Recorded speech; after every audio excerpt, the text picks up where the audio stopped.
Assalamualaikum warahmatullahi wabarakatuh. Perkenalkan nama saya Eka Sari.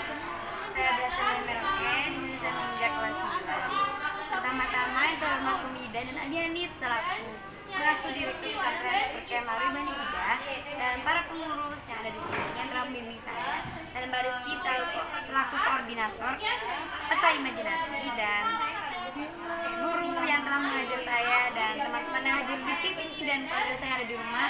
Semoga umur barokah dan sehat selalu.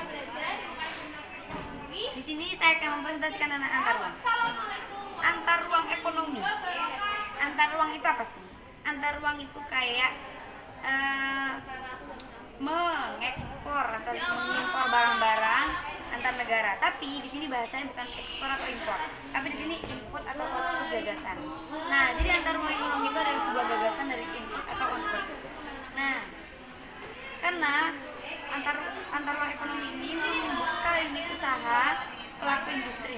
Jadi kita itu kalau misalnya membuka unit usaha industri itu berpotensi akan kaya. Nah, terus kalau misalnya kita melakukan itu, bangsa kita tuh bisa menjadi unggul dan bisa mempunyai barang berkualitas gitu. Terus kalau misalnya kita mau apa ya? Bahasanya tuh menginput atau men-outputnya, kita tuh harus mempunyai saingan yang sehat gitu. Maksudnya saingan sehat itu apa sih? Kayak misalnya kita itu maju untuk peluang.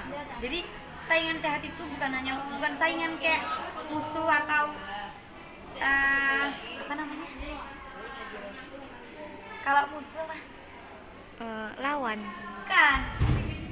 Apa sih? Rival. Bukan saling rival gitu enggak.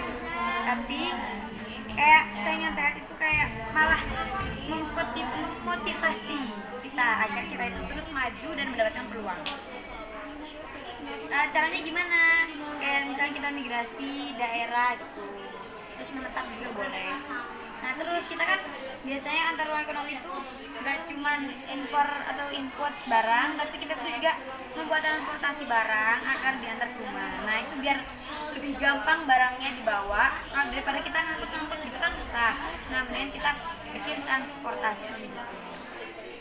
Nah, terus setiap gagasan input atau output itu harus mempunyai sepakat antar anggota. Jadi setiap anggota itu harus mempunyai sepakat. Enggak kayak yang satu ini pengennya industri apa, yang satu ini pengen industri apa. Nah, kita harus saling merangkul dan saling sepakat industri apa yang harus kita butuhkan. Nah, terus menginput atau men-output antar negara itu biasanya di pasar bebas.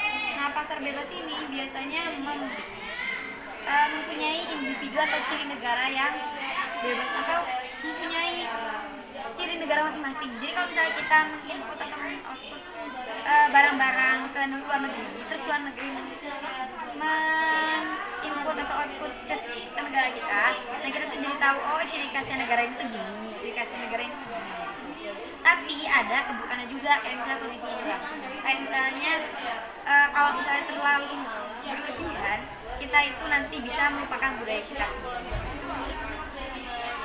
Hikmahnya dari antar ruang ekonomi ini kita bisa mempelajari bahwa kita itu sebagai manusia nggak boleh berlebihan dan tidak boleh kayak nggak boleh berlebihan, nggak boleh terlalu kurang gitu. Jadi kita harus ada di sedang-sedang gitu. Nah, dari sini kita tuh bisa menambah ilmu kita dan pengetahuan kita tentang pasar bebas gitu. Makasih udah mau dengerin. Maaf bila ada salah kata, atau misalnya kalian nggak paham atau kecepatan ngomongnya atau emang nggak jelas gitu.